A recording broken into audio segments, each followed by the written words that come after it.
नमस्कार दोस्तों, स्वागत है आप सबका बहुत रहा इस अकेडमी में। आज का डेट है 16 जुलाई 2022 एंड दिल्ली के करंट अफेयर्स के हमारे sources Assam tribune and different other national rallies as usual होने वाले हैं। आगे बढ़ने से पहले let me tell you that downloading link जो रहेगा इस पीडीएफ का वो नीचे डिस्क्रिप्शन सेशन में लगा दिया जाएगा, आप वहाँ से डाउनलोड भी इसको कर सकते हैं। सबसे पहला यहाँ पे असम ट्रिब्यून के सबसे फ्रंट वाले पेज में देख लीजिएगा, यही वाला पिक्चर दिया हुआ रहेगा। नामसाई डिक्लेरेशन के बारे में बात की जा रही है ना। ये डिक्लेरेशन देखो क्लियरली अरुणाचल प्रदेश के सीएम और असम के सीएम इन दोनों के बीच में साइन किया गया है, राइट। और आपको तो पता ही है दैट बॉर्डर डिस्प्यूट दोनों स्टेट्स के बीच में है, राइट। अभी तक 123 विलेजेस ऐसे थे जहां पर डिस्प्यूट्स थी, राइट। उसको घटाकर 86 कर दिया गया है। देखो अब ऐसे ही तो चीजें आगे बढ़ेंगी ना। अगर इन डिस्प्यूट को घटा के कम कर दिया गया तो इसका मतलब क्या, शायद दोनों के बीच में कुछ ऐसा पैक्ट हुआ होगा जिसके तहत बाकी जितने सारे डिस्प्यूटेड विलेजेस थे उनकी डिस्प्यूट अभी चली गई है, राइट। कुछ कुछ विलेजेस जो क्या अरुणाचल प्रदेश के पास थी उनको दे दिया गया है, कुछ कुछ जो इधर क्या बोलते हैं असम के तरफ थी वो असम गवर्नमेंट को मिल गई है। समझ रहे हो बात। तो जस्ट आपको ये याद रखना है दैट नामसाई डिक्लेरेशन क्या है। I don't know why but मैं यहां पर जो है ना 5 स्टार लगा देना चाहता हूं। जी हाँ, और मुझे लग रहा है that this is very very important. They can directly ask you in this paper. Next Assam Tribune से ही लिया गया रिगार्डिंग यूनाइटेड नेशंस की एक बॉडी है जिनका नाम है surd, that is committee on elimination of racial discrimination.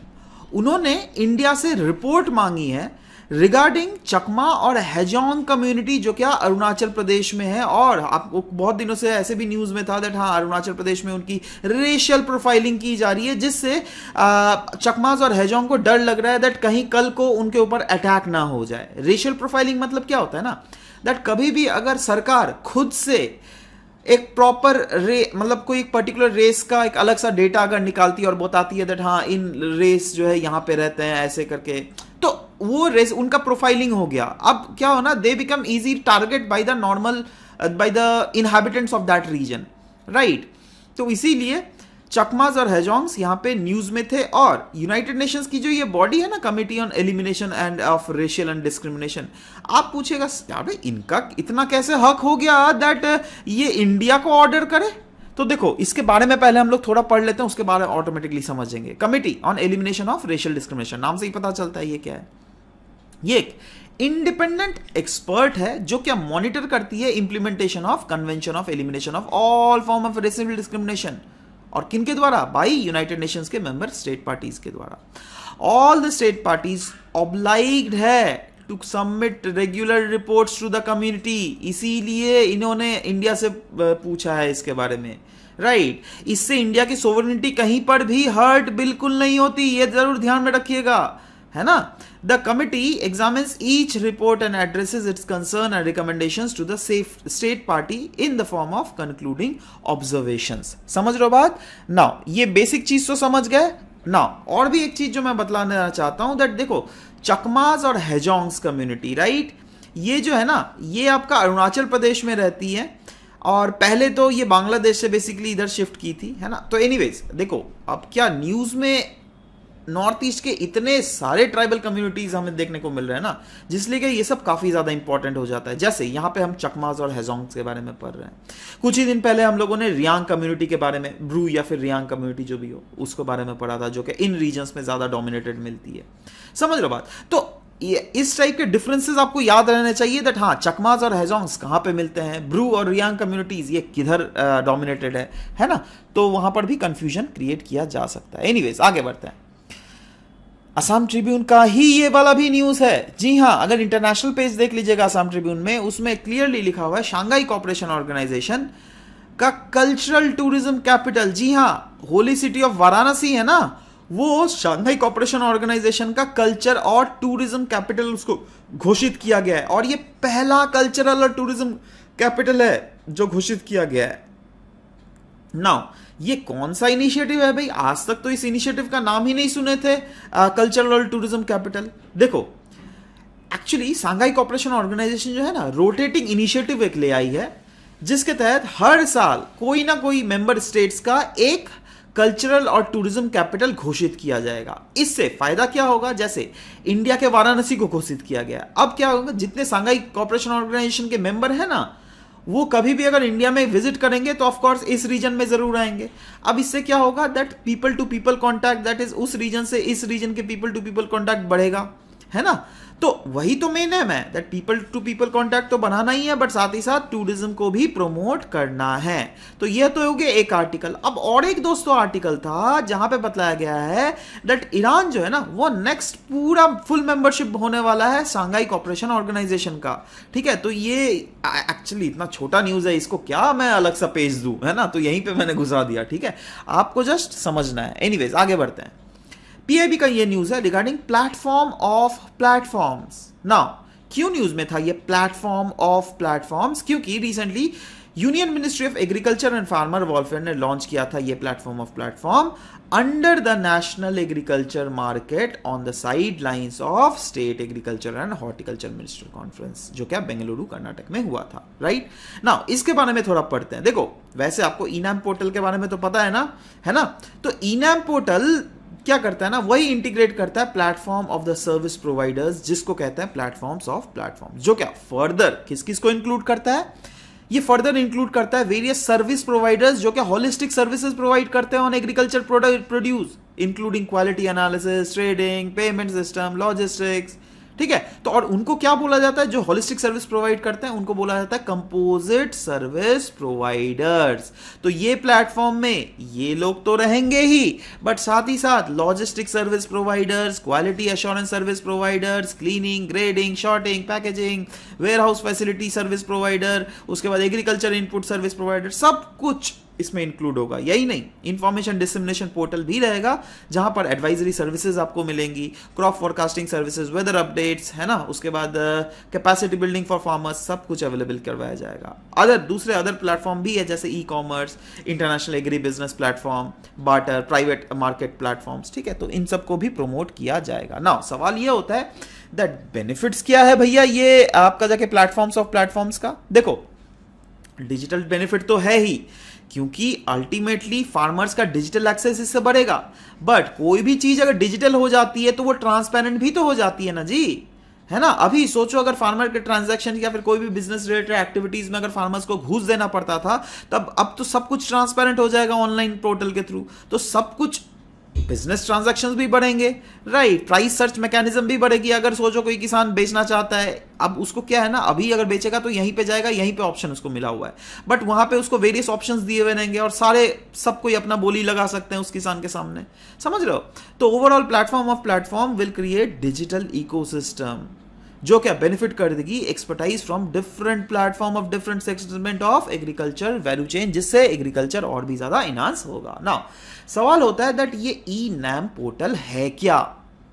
ई-नैम portal national agriculture market, ये एक pan India electronic trading portal है जो क्या नेटवर्क करता है वेरियस एपीएमसी मंडीज को, जिसका मेन एम यही है दैट एक यूनिफाइड नेशनल मार्केट क्रिएट करना है for agriculture commodities. In fact small farmer agriculture agri business consortium जो है ये एक lead agency of implementing e NAM under the aegis of ministry of agriculture and farmer welfare.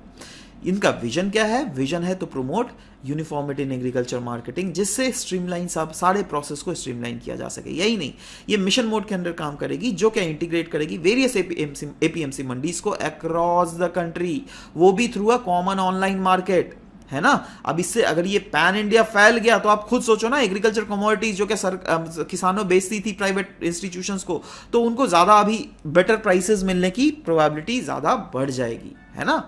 Next, right to repair. Indian express का ये news है। Actually government क्यों ये right to repair news में, क्योंकि गवर्नमेंट जो है वर्क कर रही है on right to repair framework. Now right to repair framework नाम से क्या पता चल रहा है बताओ तो। सोचो आपका इलेक्ट्रॉनिक मोबाइल है, राइट। अब आपका मोबाइल आप सब जगह में पता है उसको रिपेयर नहीं करवा सकते हो, आपको प्रॉपर सर्विस सेंटर्स में ही जाना पड़ेगा उसको रिपेयर करवाने के लिए। क्यों? क्योंकि अगर सोचो सैमसंग का है तो सैमसंग के सर्विस सेंटर में जाकर ही वो सारे ओरिजिनल पार्ट्स आपको मिलेंगे, ठीक है। अब ये क्या होगा, इससे तो मोनोपोली हो गया भाई सैमसंग का, है ना। तो वही चीज अब राइट टू रिपेयर के तहत क्या आपको ये मोनोपोली को तोड़ने की प्लान की जा रही है, जो क्या प्रोवाइड करेगा practical means of equipment honours, जिससे वो रिपेयर कर सकते हैं अपने डिवाइसेस। नाउ रिपेयर जो है it is legally under copyright law and patent law. And sector कौन कौन से इसके अंडर आइडेंटिफाई किए जाते हैं? Farming equipment, mobile phones, tablets, है ना, कंज्यूमर ड्यूरेबल्स, ऑटोमोबाइल्स, या फिर ऑटोमोबाइल के related various equipments. Current issues भी अगर देख लीजिएगा तो अनडाउटेडली मोनोपोलीज का इशू एक बहुत बड़ा इशू है, जहां पे मैन्युफैक्चरर्स जो है स्पेयर पार्ट्स के आईपीआर राइट्स होल्ड करते हैं और उनका मोनोपोली कहीं ना कहीं हो जाता है, right. Consumer often lose the right to claim a warranty if they get a product repaired from non recognized outfit. कोई ऐसा सच मैनुअल नहीं देते हैं कंपनीज, बहुत समय आप देखोगे मैनुअल ही नहीं मिलेगा। अब मैनुअल रहने से क्या होता है ना, दैट बहुत समय लोग जो है खुद से भी स्पेयर पार्ट्स को लगाया जा सकता है। अब मैनुअल दोगे ही नहीं तो कैसे हम समझेंगे भाई। इनफैक्ट ये चीज जो है ना अदर कंट्रीज में भी प्रॉब्लम थी, बट बहुत सारे ऐसे यूरोपियन कंट्रीज हैं जिन्होंने ऑलरेडी इस पर कानून लाया गया है, तो इंडिया में भी इसके बारे में बात की जा रही है आने वाले समय में। नेक्स्ट बिजनेस टुडे से ये न्यूज लिया गया रिगार्डिंग गवर्नमेंट ने लॉन्च किया जूट मार्क इंडिया लोगो को, जिससे जूट प्रोडक्ट को इंडिया से प्रमोट किया जा सके। इंडिया में तो उसकी बिक्री बढ़ाया ही जा सके, बट साथ ही साथ दुनिया भर में भी बढ़ाया जा सके। Now jute market India scheme ये प्रोवाइड करती है collective identity and assurance to origin and quality of traditional jute और जूट प्रोडक्ट्स। इनफैक्ट ये जो है ना जूट मार्केट इंडिया, वो एक हॉलमार्क की तरह आप बोल सकते हैं of the powerful creative work जो कि डिफाइन करती है jute products with quality. The certification is expected to boost the domestic market and exports of jute products from India. Mission Shakti के बारे में न्यूज था, इंडियन एक्सप्रेस का ये न्यूज था। रिसेंटली कहा जा रहा है ministry of women and child development ने इश्यू किया था डिटेल्स गाइडलाइन फॉर मिशन शक्ति स्कीम। इसीलिए हम लोगों ने इस GS2 के इस टॉपिक से इसको रिलेट किया हुआ है। नाउ ये जो भी नॉर्म्स निकाला जा रहा है it will be affected from 1 अप्रैल 2022। और मिशन शक्ति को लॉन्च कब किया गया था? 15 जो फाइनेंस कमीशन है ना पीरियड, जो क्या 2021-22 से लेकर 2025-26 के बीच में है, राइट। सो मिशन शक्ति एक इंटीग्रेटेड वुमेन एम्पावरमेंट प्रोग्राम है जिसको लॉन्च किया गया as an umbrella scheme for the safety, security और एम्पावरमेंट ऑफ वुमेन, उसके इंप्लीमेंटेशन के लिए। इसके कंपोनेंट्स कुछ देख लेते हैं। जैसे एक कंपोनेंट है संबल, एक कंपोनेंट है सामर्थ्य। जैसे संबल क्या है? संबल है it is for safety and security of women, जो क्या कंसिस्ट करता है वेरियस प्लेटफॉर्म जैसे one stop centre, women helpline, Beti Bachao Beti Padhao, जिसमें एक नया कंपोनेंट भी ऐड किया गया नारी अदालत का, जो क्या एक वुमेन का कलेक्टिव रेजोल्यूशन है जिसके थ्रू जेंडर जस्टिस को सोसाइटी और विद इन द फैमिलीज को एक ऑल्टरनेटिव डिस्प्यूट रेजोल्यूशन का सहारा दिया जा सके। वैसे ही है सामर्थ्य, राइट। पहले क्या था? संबल, और दूसरा क्या था? सामर्थ्य। दोनों ही जो है आपका मिशन शक्ति के ही कंपोनेंट्स है, ठीक है।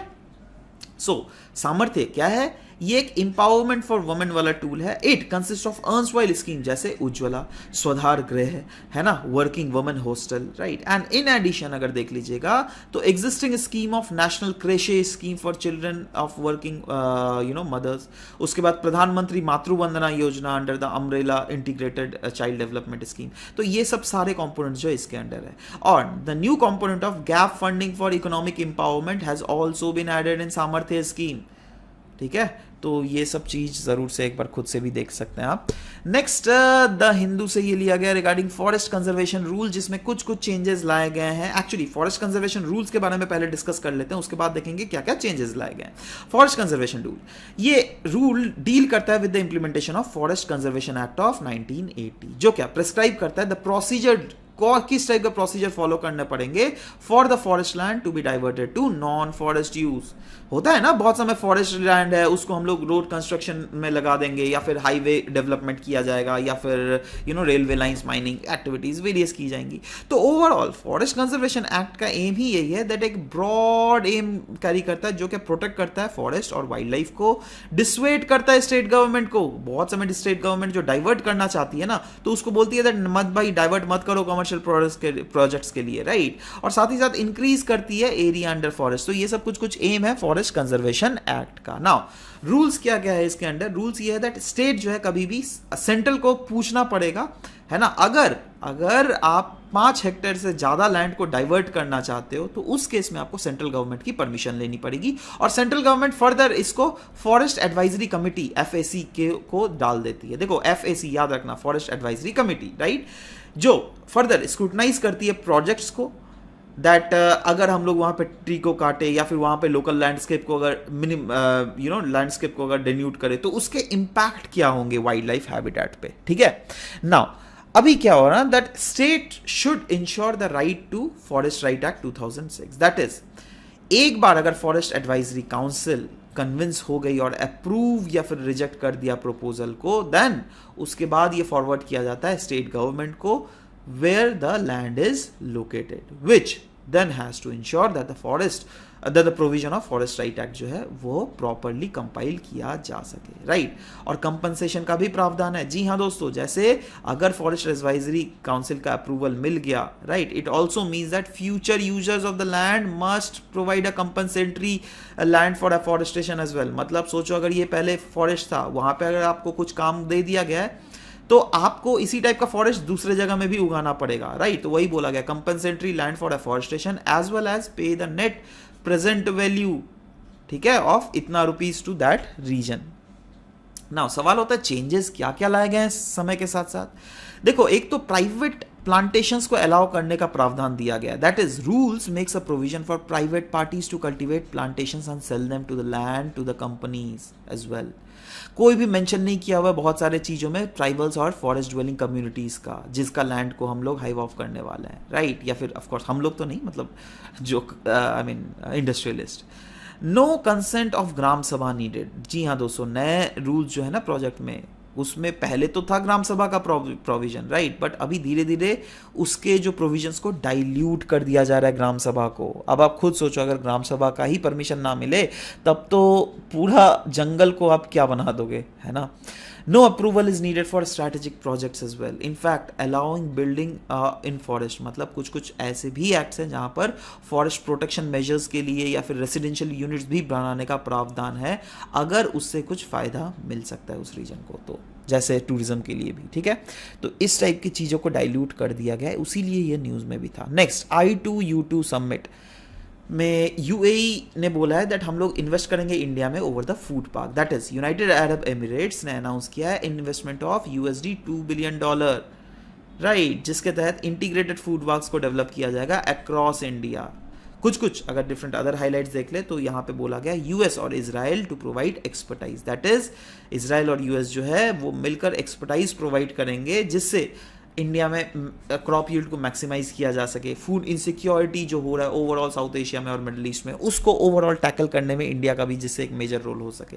Hybrid renewable energy project Gujarat में सेटअप की जा रही है। It will consist of 300 megawatt of wind as well as solar power capacity, right, जिसको कॉम्प्लीमेंट किया जाएगा by battery energy storage system से भी, राइट। यही नहीं, बोला जा रहा है फूड सिक्योरिटी को एनहांस करने के लिए क्यों ना साइंस बेस्ड सॉल्यूशंस का हम लोग मदद ले, जो क्या इनोवेटिव भी हो, इंक्लूसिव भी हो, है ना, तो इससे फायदा होगा।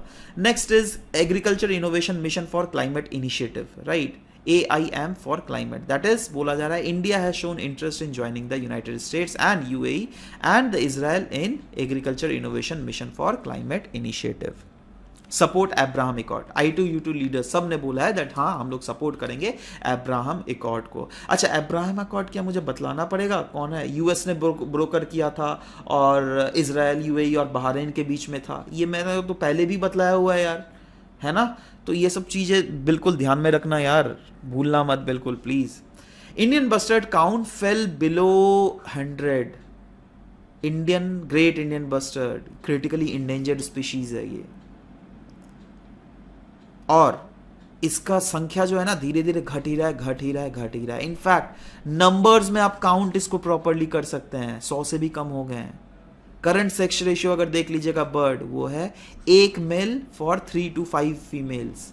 मतलब मेल्स की संख्या बहुत ज्यादा घट रही है, राइट, एंड बोला जा रहा है due to the lack of action to convert the overhead cables, मतलब वहाँ पे जो इलेक्ट्रिसिटी वाला केबल्स है ना, उसके लिए बहुत समय ये फंस के वहाँ पर उनकी जान भी चली जाती है।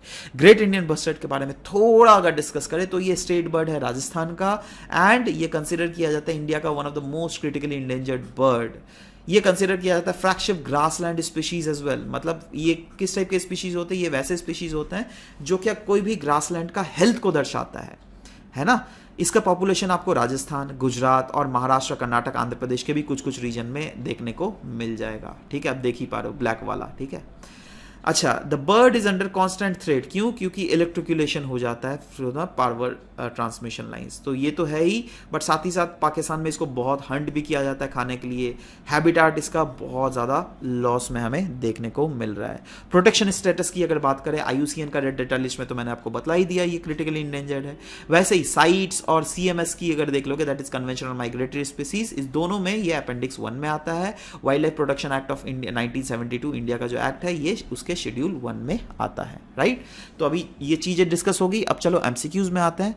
कल के 200 MCQs जो हम लोगों ने डिस्कस किया था, पहले तो वो देख लेते हैं। सबसे पहला था जुवेनाइल जस्टिस बोर्ड के रिलेटेड, 2 स्टेटमेंट दिए हुए थे। पहला था juvenile justice board looks over the cases under juvenile justice act, care and protection children act of इतना, एंड ये काउंसिल करता है चिल्ड्रन को टू, जिससे वो उनके एक्शंस और को अंडरस्टैंड कर सके और परस्यूड उनको कर सके, जिससे फ्यूचर में चिल्ड्रन क्रिमिनल एक्टिविटीज ना अपना ले। तो जी हाँ, एब्सोल्युटली दोनों के दोनों यहाँ पे स्टेटमेंट बिल्कुल सही है, C is the correct answer. Next is regarding World Economic Forum, 4 statement दिए हुए, आपको बतलाना है कौन सा रिपोर्ट वो निकालती है। तो ऑफ कोर्स ग्लोबल 100 इंडेक्स तो नहीं निकालती है, बट बाकी तीनों रिपोर्ट निकालती है, तो yes, A will be the correct answer. Next is top state with highest ratio of female to male workers and working age legislature senior officials and managers is Mizoram in India. ठीक है, so you should know about it. Correct sequences CAA होगा यार, CAA। ठीक है, माफ़ करना, ये गलत हो गया यहाँ पर, CA और A। ठीक है, तो एनीवेज देख लेना, CAA सब ने ही किया हुआ है।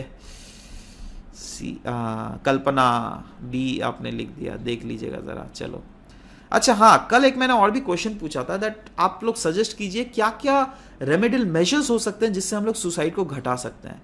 अवेयरनेस प्रोग्राम बिल्कुल सही, एम्प्लॉयमेंट को प्रमोट करना बिल्कुल सही, पेरेंटल गाइडेंस बहुत इंपॉर्टेंट है ना। एंड फ्यूचर में आप भी पेरेंट्स बनोगे तो make sure that you should guide your childrens likewise. Consultation helpline भी प्रोवाइड करवाना चाहिए, एब्सोल्युटली बिल्कुल सही है, जिंटू ने बहुत अच्छा आंसर लिखा है। वैसे ही झरना ने भी आंसर लिखा है, that is community work. Community, झरना देखो, आप इस टाइप का अगर कीवर्ड लिखते हो ना, मेक श्योर करो ऐसा कीवर्ड लिखो जिससे थोड़ा कम्युनिटी वर्क, मैं समझ गया आप क्या बोलना चाह रहे हो, राइट, बट बहुत समय क्या होगा ना, दैट आप अगर सिंपली ऐसे एक नॉर्मल कीवर्ड लिख के छोड़ दोगे, then you the probability of you getting marks will be lesser, right. So make sure that थोड़ा एक्सप्लेन करके लिखो जिससे चीज़ें समझ में भी आए। Awareness program, helplines, absolutely very good. Talking therapy is a very good exam, good objective, ये मतलब आउटकम आप बोल सकते हो। Next is motivation to see the bigger perspective of life, okay. Relationship cases, चलो ठीक है, थोड़ा आपने घुमा फिरा के लिखा है, चलो कोई बात नहीं। अब्दुल ने भी CA अच्छा लिखा है। अच्छा, इन्होंने भी आंसर बहुत सारे लिख दिए, पॉइंट इन्होंने तो, वाह। Better medical facilities, must need with stay with better friends, okay. Need to manage the caste hierarchy, yes absolutely, ये भी एक, क्योंकि कहीं ना कहीं स्टिग्मा फिक्स किया हुआ रहता है। Alcohol must be avoided, yes absolutely. Avoid the discrimination, yes absolutely. जैसे आप यहाँ पे एग्जांपल भी लिख सकते थे ऑफ LGBTQ कम्युनिटी का जो डिस्क्रिमिनेशन होता है, राइट, तो वो सब लिख सकते थे। People should be make aware from the price of his और आवर लाइफ, एब्सोल्युटली। मतलब वही है, देखो ये चीज़ कंसल्टेशन, ये चीज़ और ये चीज़ भी आप कंसल्टेशन के अंडर ही ऐड कर सकते हो, right. Employment opportunities, proper education, parents should be liberal in case of marriage, absolutely. मतलब parents should be more friendly with their sons and daughters, absolutely, है ना। Government should provide adequate subsidy and agricultural loans to the farmers, है ना, क्योंकि farmers are the one who actually suicide due to the burden of loans and all, ठीक है। तो इन चीज़ों को एक्सप्लेन भी थोड़ा कर देना अब्दुल, ठीक है, छोड़ना मत, है ना, अदरवाइज आपका परफॉर्मेंस बहुत अच्छा है। एनीवेज, आज का क्वेश्चन देख लेते हैं दोस्तों। Platform of platforms was recently in news. This platform will be launch to benefit which among the following beneficiaries? Street vendors, farmers, engineers या फिर politicians? Next, which of the following is और are the part of Abraham Accord? UAE, Oman, Bahrain या फिर and Israel. तो आपको 4 codes दिए गए हैं, आपको इन कोड से सही आंसर्स निकाल के आंसर्स नीचे कमेंट सेक्शन में बिल्कुल लिखने हैं। और आपको अगर ये मेहनत अच्छी लग रही है then don't forget to hit the like button as well. चलिए, consider the following statement about great Indian bustard. ये क्रिटिकली इंडेंजर्ड है under the IUCN red data list. इसका population is confined mostly to Rajasthan only. तो आपको बतलाना है correct statement, 1 only, 2 only, both 1 and 2, neither 1 not 2। नीचे comment section में जरूर से लिखिएगा, will be waiting for your answer to come up. So this was all about the discussion for today's class. Will be meeting in next session. Till then bye bye, take care, thank you for listening to the video, thank you very much guys.